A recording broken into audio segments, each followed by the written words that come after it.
आपस में है भाई भाई। रोक लगाओ रोक लगाओ। आपस में है भाई भाई भाई मुर्दाबाद। बंद करो बंद करो। पिछले दिनों एक घटना जो शिमला नदी और उसके घाट पर जो प्रदेश का माहौल बिगाड़ने के लिए जो एक सिस्टेमेटिक यहाँ पर प्रोपेगेंडा शुरू हुआ या फिर उद्यम शुरू हुआ और उससे प्रदेश का जो भाईचारा है, प्रदेश का जो पर्यटन उद्योग है, प्रदेश की जो आर्थिकी है, उसके ऊपर भी एक बड़ा प्रहार उस सारे तरीके से जो है आया। उसी संदर्भ में आज का बड़ा अधिवेशन है और इस अधिवेशन में जैसा यहाँ पर किसी संगठन विशेष का या किसी एक पार्टी का कोई व्यंजक नहीं है, बल्कि जैसे मैंने शुरू में कहा कि जो भी इस देश के संविधान को करना चाहते हैं, जो इस देश के संविधान का जो आत्मा है धर्मनिरपेक्ष का उसको बचाना चाहते हैं, जिस देश में लोकतंत्र को बचाना चाहते हैं और इस देश में जो जनता का भाईचारा को बचाना चाहते हैं, ये उन सब लोगों का अधिवेशन है। मैं शुरुआत करना चाहूंगा जो शिमला की घटना हुई, लेकिन उस बारे में आपको मालूम है क्यों वो हुआ। हमारे मंडी में किसी जगह माहौल जो है बनाया गया और वीडियो की कोशिश की जा रही है, लेकिन एक चीज जिसका मैं यहाँ पे जिक्र करना चाहूंगा, आज पूरी दुनिया के अंदर ये जो दक्षिणपंथी ताकतें हैं, जो दक्षिण ताकतें हैं, वो पूरी दुनिया के अंदर इसी तरीके से जो ये काम कर रही है। ये ना केवल हमारे मुल्क में आज हो रहा है, बल्कि दुनिया के तमाम हिस्सों में। और इसलिए जो है दोस्तों, आप सबको मालूम है कि आज जिस तरीके की आर्थिक मंदी पूरी दुनिया झेल रही है और खास करके जो पूंजीवादी मुल्क मंदी झेल रहे हैं, उस दौर में जब लोगों के हक हकूक के ऊपर डाका डाला जा रहा है, जब बड़े पैमाने पर बेरोजगारी बढ़ रही है, महंगाई बढ़ रही है, नए रोजगार पैदा नहीं हो रहे, ऐसे दौर में जब जो प्रगतिशील ताकतें हैं, जब उनको इकट्ठा होकर के उन नीतियों के खिलाफ संघर्ष करते हुए आगे बढ़ना और विकल्प पेश करना है, जनहितैषी विकल्प, ऐसे समय में पूरी दुनिया के अंदर जो दक्षिणपंथी ताकतें हैं वो आज के इस माहौल का फायदा उठा रही है। आप पूरी दुनिया में देख लो, चाहे अमेरिका है, चाहे वो पूरा यूरोप है, चाहे और मुल्क है, चाहे हमारा हिंदुस्तान है। अमेरिका में बिल क्लिंटन क्या नारा देते हैं कि जितने भी एशिया से आए हैं, अफ्रीका से आए हैं, हिंदुस्तान से, पाकिस्तान से, बांग्लादेश से, अब इनको अमेरिका से बाहर कर देंगे तो बोलते अमेरिका को किस वजह से मिलेगी, सबको रोजगार मिल जाएगा। ये जो पूरी दुनिया के अंदर इस तरीके की मुहिम चल रही है दक्षिणपंथी, हमारा देश किससे छूटा नहीं है। 2014 में जब यहाँ पर एनडीए की सरकार आई, एक विकल्प सामने रखते हुए, वो भी आप सबको मालूम है कैसे वो आई। एक ऐसा मॉडल हमारे सामने दिखाया गया, पेश किया गया, गुजरात मॉडल। या अगर ये गुजरात मॉडल इस देश के अंदर आएगा, नरेंद्र मोदी प्रधानमंत्री बनेंगे तो 60 दिन में सब कुछ ठीक हो जाएगा और कोई महंगाई बेरोजगारी नहीं रहेगी इस देश के अंदर। तो डिटेल में जाऊंगा, कोई मुद्दा नहीं है, हालांकि समझने के लिए मैं थोड़ा सा उसको ले कर रहा हूं। तो हमारे देश के अंदर खतरा क्या हुआ और आज भी क्या खतरा है। एक तरफ नीतियां लागू की जा रही है जनता के खिलाफ, उन नीतियों से जनता के जो संसाधन है वो छीने जा रहे हैं, हमारे देश के जो संसाधन है वो लूटे जा रहे हैं और पूंजीपतियों के हवाले किए जा रहे हैं।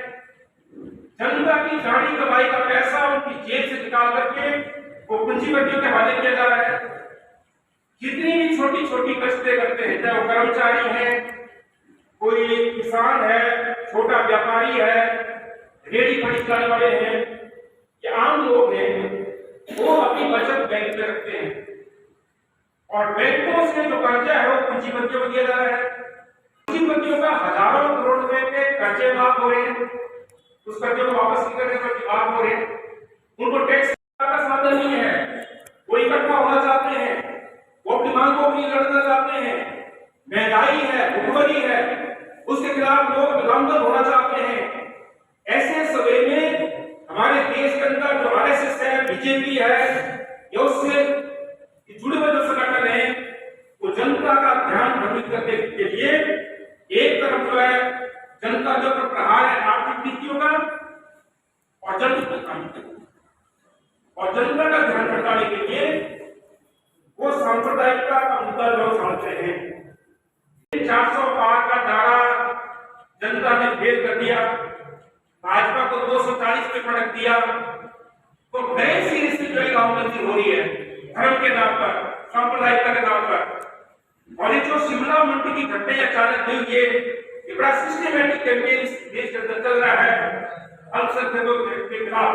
मेरठ षड्यंत्र केस था, कानपुर षड्यंत्र केस था, केचौर का जो लाहौर षड्यंत्र केस जो भगत सिंह के साथियों के ऊपर चला, इन सब में कौन थे? किनको का लंबाई की सजा हुई, किनको फांसी की सजा हुई, किनको कैद की सजा हुई? आज की याद है कि जो विचारधारा आज भाई को भाई से लड़ाई चली है, जो विचारधारा ये कहती है कि आप सब देश को हम देशभक्त हैं, उन लोगों का आजादी के संघर्ष में कोई योगदान नहीं है।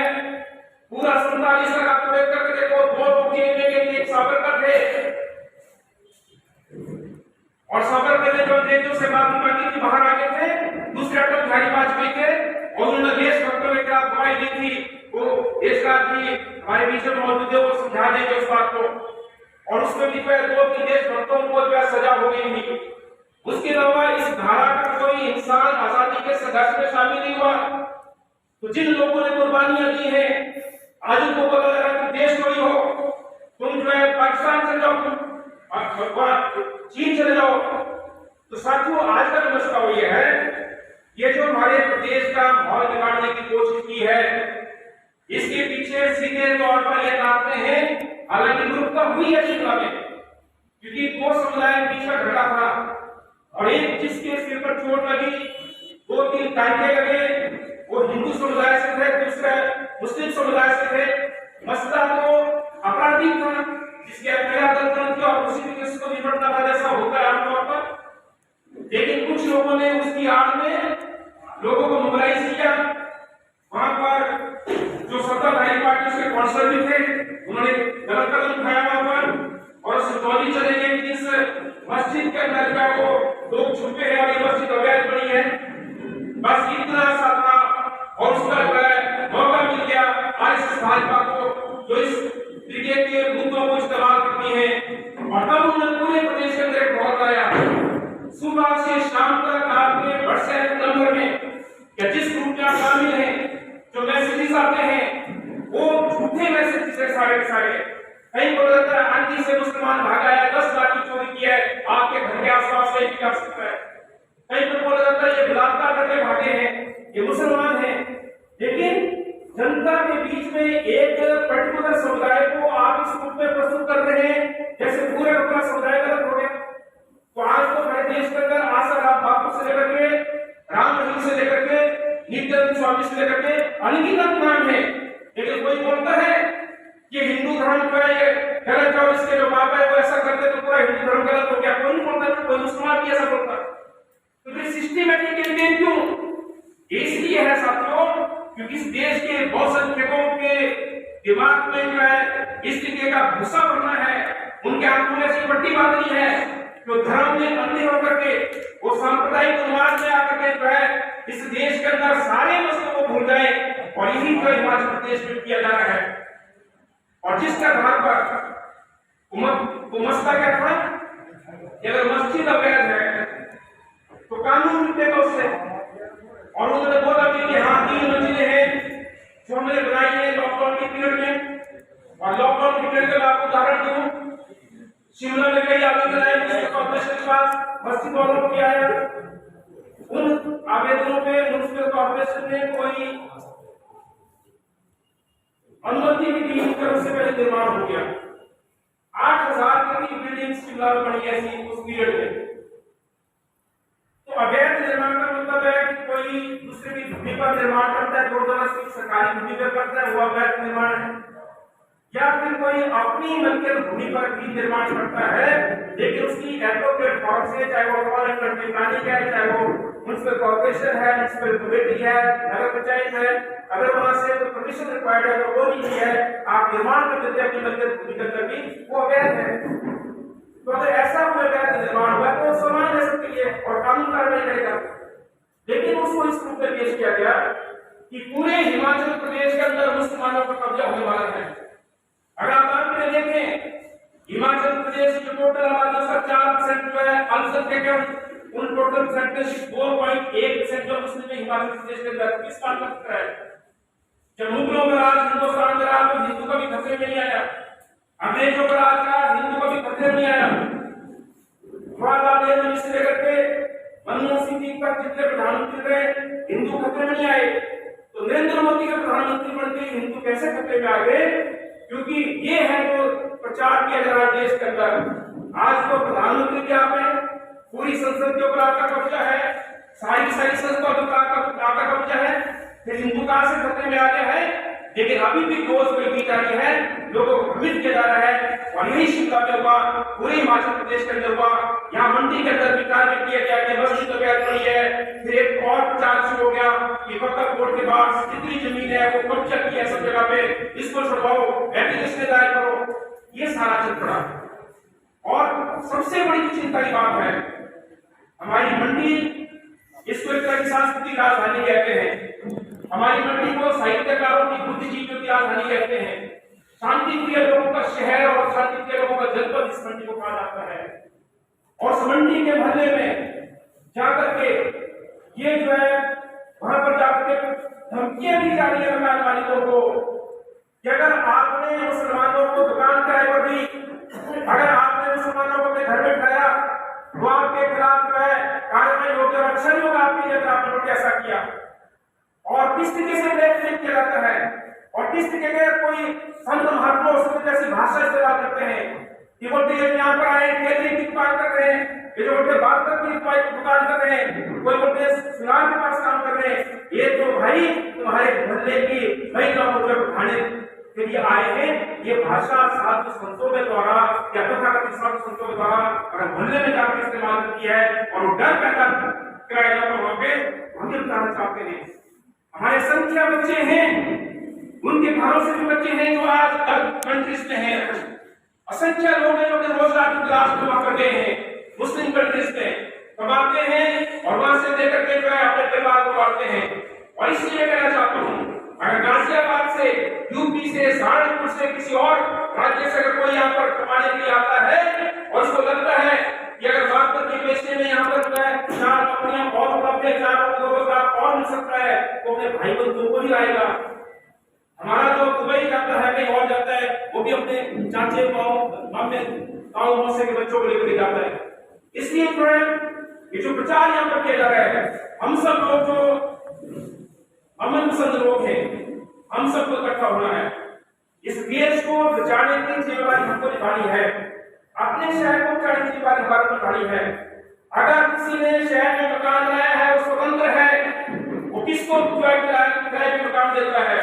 और हमारे संविधान के जो कई आर्टिकल से मैं डिटेल में जाऊंगा, वो जो है ये हर नागरिक को स्वतंत्रता देते हैं। हिंदुस्तान में किसी भी कोने में जाकर के रह सकता है, वहां पे रोजगार प्राप्त कर सकता है, उसको जो है स्वतंत्रता का अधिकार है, बोलने का अधिकार है, रहने का अधिकार है, व्यवसाय करने का अधिकार है। तो फिर ये कुछ लोग जो है क्यों ऐसा माहौल बना रहे हैं? तो मेरा आप लोगों से गुजारिश है, ये जो भाईचारा अधिवेशन है, ये जो सद्भावना अधिवेशन है, ये अधिवेशन इसमें भ्रष्ट बधाई की नहीं है। मैं एक उदाहरण आपको देना चाहूंगा। मैं पिछले 2 मंडी का हमारा एक अधिवेशन था यहाँ पे भूमि अधिग्रहण के मुद्दे पर। शाम को जब चौधरी क्या मालूम चला, कुछ पत्रकार मेरे पास आए, आपका घर कोई पत्रकार है जिसके हाथ में कैमरा है, बोले कि बहुत बढ़िया होगा सर, आज तो बाबा जी ने कमाल कर दिया। मैं कहा कौन से बाबा जी ने कमाल कर दिया?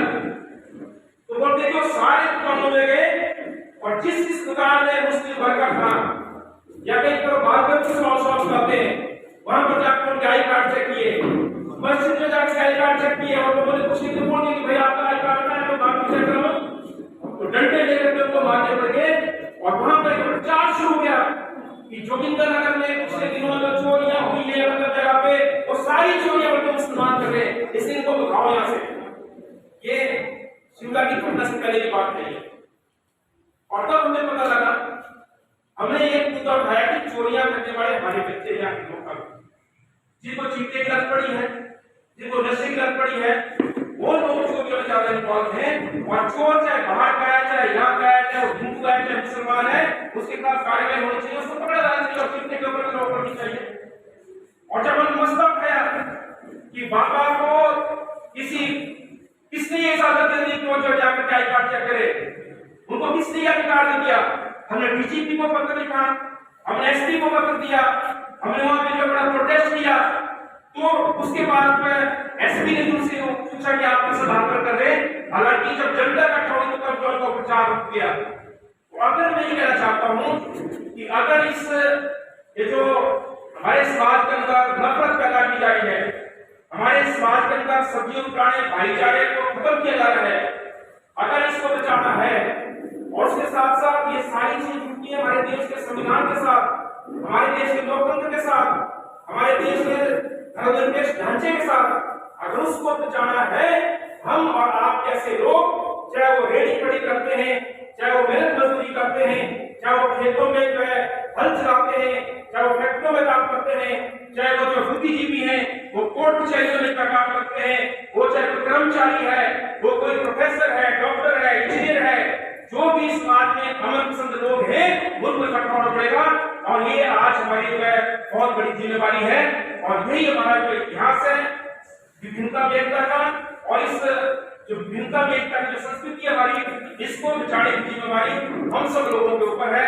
मैं आप सबका धन्यवाद करता हूँ यहाँ पर आए हैं, एक रस्म बताई गई आज का अधिवेशन, बल्कि यहाँ से हमने प्रण लेना है, इस तरीके से जागरूक करना है, और खास करके मोहल्ले में जिन लोगों को धमकियां दी जा रही है कि तुम जो मुस्लिम है कोई और है उनको बाहर निकाल दो, आपने डरना नहीं है, ये आपका अधिकार है संविधान में कि आप जिस मर्जी को अपना मकान किराए पर दे सकते हैं।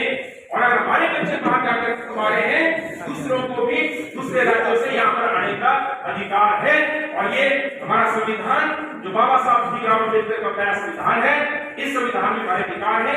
मैं यही बात कहते हुए आप सबका यहाँ पर आने पर धन्यवाद करता हूँ, और ये भी चाहूंगा कि आप सब लोग यहाँ पर अपनी डेलीगेशन जो भी या 10 लोगों के बीच में से वो एक साथ किया करके जरूर बात रखे, क्योंकि ये कोई एक प्रस्ताव नहीं है जो मैं पढ़ा और आप उसका करना है।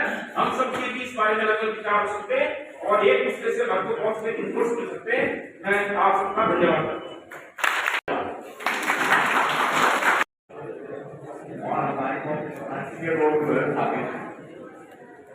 बहुत अच्छी बात है, सबका एक है, सभी लोग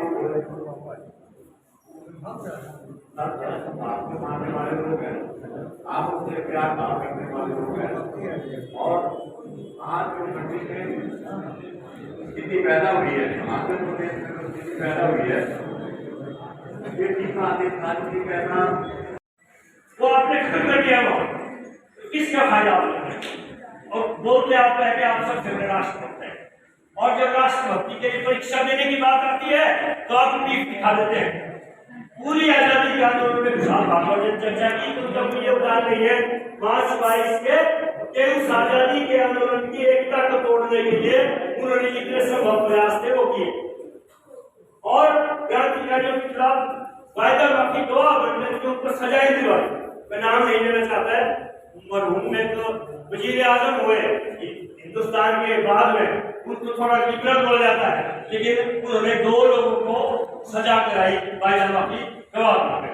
एक आदमी गया अपना स्वतंत्रता संग्राम में लड़ता हुआ, जब तक लड़ा उसकी लड़ाई को, उसके संघर्ष को, उसके योगदान को तस्लीम करते हैं, उसके लिए शुक्रगुजार है। एक अखबार हमने किया, लेकिन वो कहते हैं कि अंडमान में एक ही आदमी था जो जिसने सारी प्रकार रहे, लेकिन एक ही आदमी था कहना चाहिए हजारों लोगों में से जिसने माफी मांगी, और एक बार नहीं 8-9 बार माफी मांग करके अंग्रेजों से पेंशन पाई, उतनी पेंशन पाई जितना उस वक्त में डिप्टी कमिश्नर तनख्वाह लेता था, 60 का तनख्वाह 62। इसलिए साथियों, ये जो माहौल पैदा किया जा रहा है मंडी में, हिमाचल प्रदेश में, बहुत निंदनीय है, बहुत दुखद है। ऐसा माहौल 47 में भी मेरी जानकारी में बुजुर्ग बताते हैं नहीं था, बल्कि यहाँ के राजा, जिनको हम आमतौर पर क्रूर मानते हैं, राजा ने कुछ लोगों को शरण दी, कुछ लोगों को छुपाया, कुछ लोगों को सुरक्षित बाहर निकलने का रास्ता दिया, और कुछ लोगों को शरण दी। थोड़ा बहुत बदलाव हुआ जरूर कुछ लोगों ने, और उन्होंने ज्यादातर संपत्ति के लिए लूटपाट, एक मोहल्ले में खासकर यहाँ में, और बल के क्षेत्र में, रिवाज के क्षेत्र में, अदरवाइज सबसे अच्छा भजन लिखता है और लिखते हैं राम करे ऐसा हो जाए मेरी दुनिया तो भय लग जाए, मैं जागरूक कुछ हो जाए।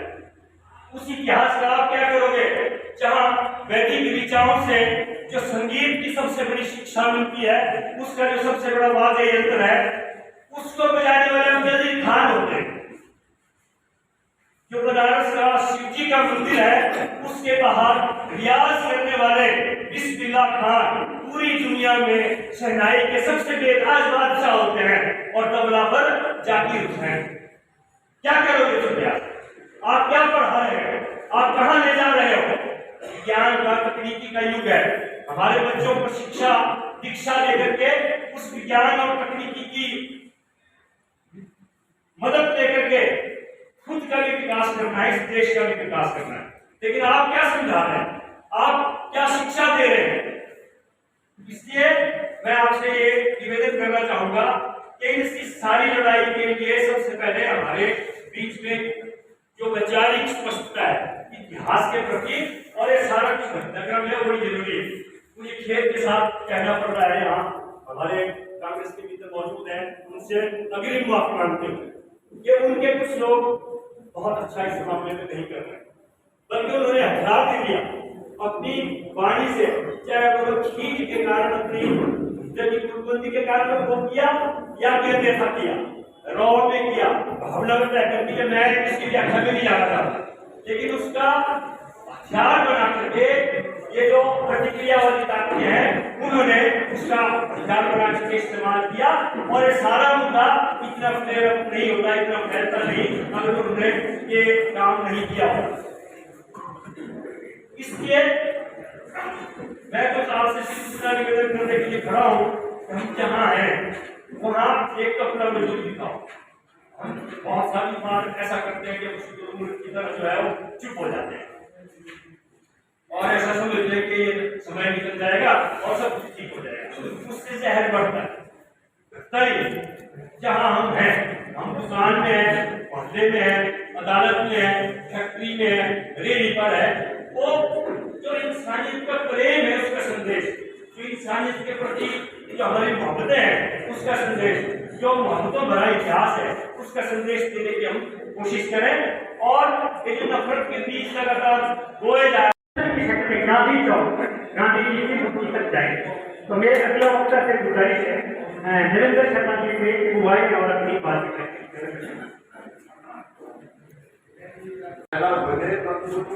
मान दिया गया था पंडित के राजा द्वारा भी और प्रमोद द्वारा भी बहुत सारा मेहनत करके इस देश को जो हमारा भाईचारा है आपके साथ आज गुजरात गुजरात में ऐसा है तो एक नाम दे दिया, फिर वहां पे बड़े लगे करवाए, प्रोग्राम कार्ड हुआ, तेरे खेतों में हमें चलाता रहा, तेरे नीलों के धागों में उलझा रहा, तेरे खेतों में हमें चलाता रहा, अगर तेरे हमेशा तेरा है खाली, उस चमन की बहारों को तरसी नजर, इस चमन का मैं घर वाली था। गंगा करके मैंने कभी भूख का जिक्र कर दिया तो तूने धर्म की आग ले लेके बातों ही बातों में मेरा पेट भर दिया। तेरे जुल्मों तो शद्दत की क्या बात है, तेरे जुल्मों तो शद्दत की क्या बात है, तेरी लाठी व गोली को मैंने था, चूमने होंगे दारो रसल भी तुझे, हथकड़ी की खनक ने ये मुझसे कहा। ना जब तक मैं तेरे उठाता रहा, ना जागे ना कोई उठाऊंगा मैं।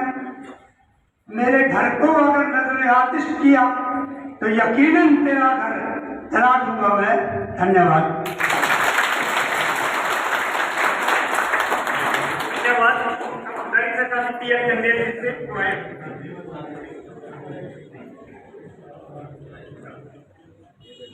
आदरणीय और से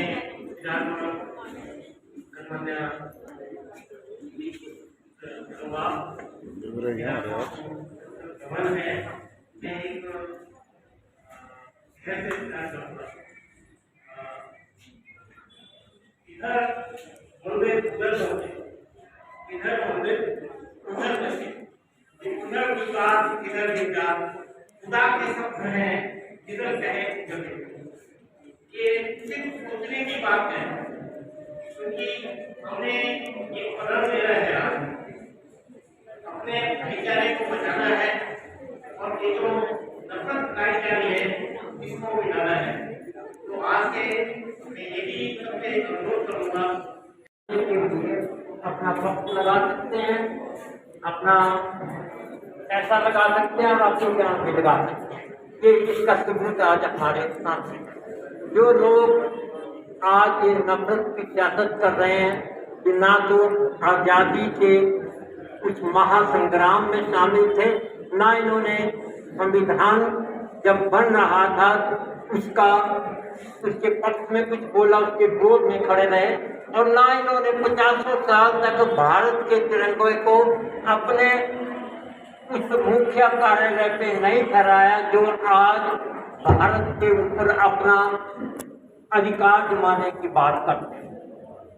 तो ये मेरा हमेशा से विश्वास रहा है कि ये थोड़े से लोग 10% या 15% लोग हैं, क्योंकि बड़ी जोर से शोर मचाते हैं, इसलिए ये समझते हैं कि बाकी के लोग हमसे डर गए। लेकिन ये सबूत है कि हम डरे हुए कोई नहीं, हम कोई नहीं डरे हुए हैं।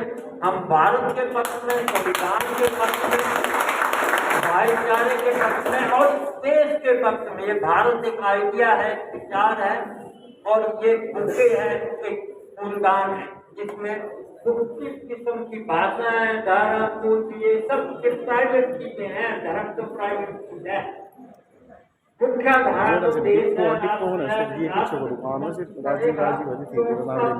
सबको मिलेगा।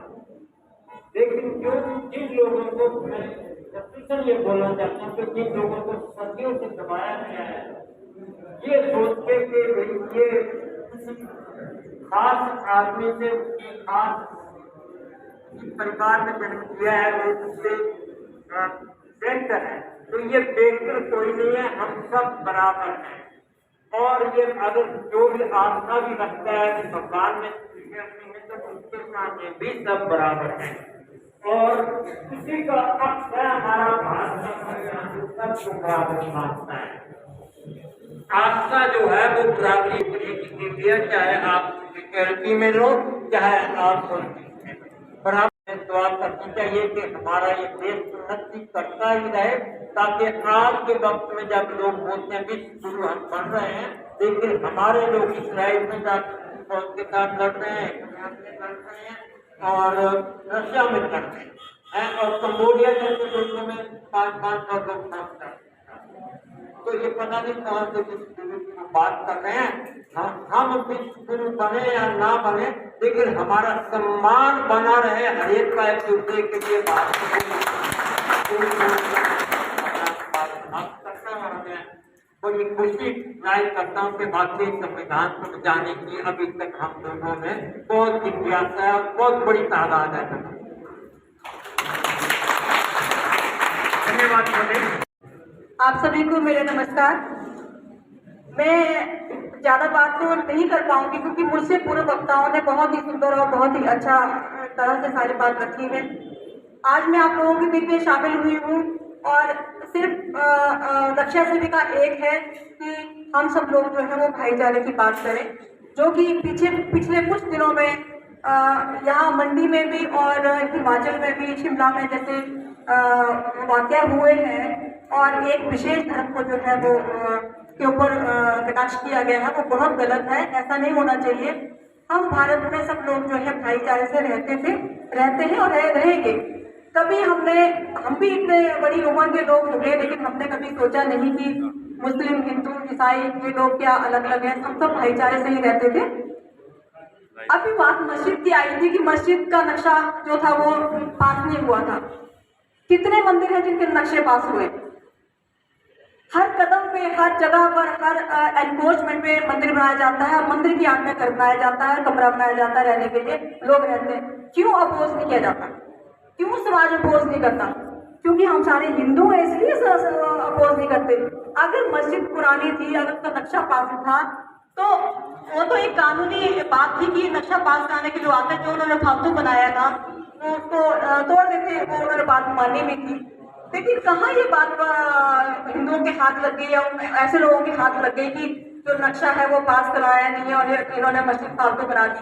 जब इतने लोग यहाँ पर काम करने के लिए आए हैं मुस्लिम लोग, तो इबादत करने तो जाएंगे ना। तो अगर बड़े हैं, अगर वो मस्जिदों में ज्यादा आना जाना हुआ तो इसीलिए हुआ क्योंकि वो लोग यहाँ काम करने के लिए आए। और जब ये जिस तरह की हरकतें अभी पिछले कुछ दिनों में हुई हैं, कितने लोग यहाँ से करके मारे चले गए। कितने लोग ऐसे थे जो हम जैसे मेरे घर में ही काम लगा हुआ था, तो कितने दिन छुपे रहे बेचारे, आए नहीं, हम फोन करते नहीं, हम नहीं आ पाएंगे, हमें डर लग रहा है, डर लग रहा है। ऐसा कैसे हो गया? क्यों हो रहा है ये सब चीजें? किस बात का डर है? क्यों डराया जाता है? यहाँ सबको बराबर रहने का अधिकार है, सब बराबर रहते हैं, क्यों डराया जा रहा है? वो काम करते हैं। हम लोग तो कभी देखा नहीं किसी को क्यों बलात्कार कर रहे हैं किसी का, या किसी से गंदी हरकत कर रहे हैं। वो एक कमरे में 5-6 लोग भी रहते हैं और सुबह 9 बजे काम पे लगते हैं और 8-8 बजे तक काम करते हैं, यहाँ से कमा के अपने घर को बेचते हैं। तो उनकी घर की स्थिति अपनी यहाँ से हिमाचल में उनको अच्छा लगता करते हैं। अभी हाल ही में एक बात आई कि जो रेडी फड़ी वाले हैं उनके ऊपर नेम प्लेट लगनी चाहिए। विक्रमादित्य जी का जो हमारे शहरी विकास मंत्री उनका बयान था, लेकिन उसमें गलत भी कुछ भी नहीं था, क्योंकि जो हमारी रेडी फड़ी एक्ट है उसके अंदर जो टीवीसी है उसको अधिकार है कि वो अपना फैसला क्या लेता है। अगर उन्होंने फैसला लिया है कि जो लोग हमने रजिस्टर किए हुए हैं और उनके बाहर अगर पट्टिका लगती है तो पट्टिका में नाम आएगा और उसका जो रजिस्ट्रेशन नंबर है वो आएगा, तो क्या उसको भी इस तरह से आंका जाए कि वो जो हिंदू और मुसलमान की बात की जाए? अगर मुस्लिम काम करता तो मुसलमान का नाम आएगा, हिंदू काम करता है हिंदू का नाम आएगा। ये भी गलत चीज है, गलत दिशा की तरफ ले जाते हैं, ये बहुत गलत है। और मेरा तो ये मानना है कि हम सब लोग मिलजुल कर जो है वो रहें।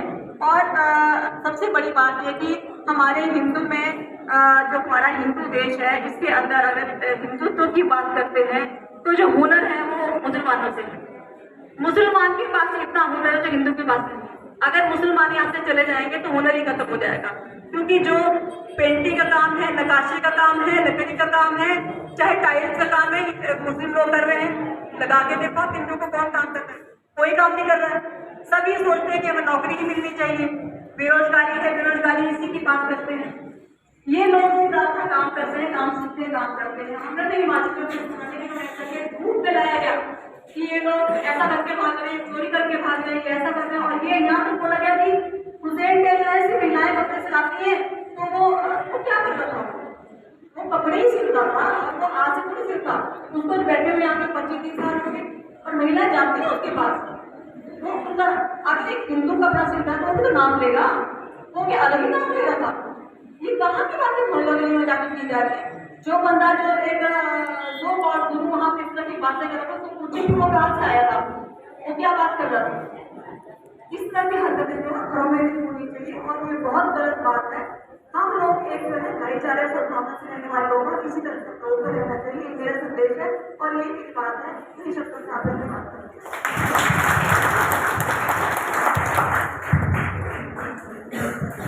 धन्यवाद।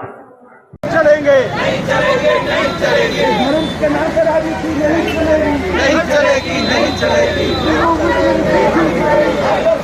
भाई भाई हम करेंगे हम करेंगे।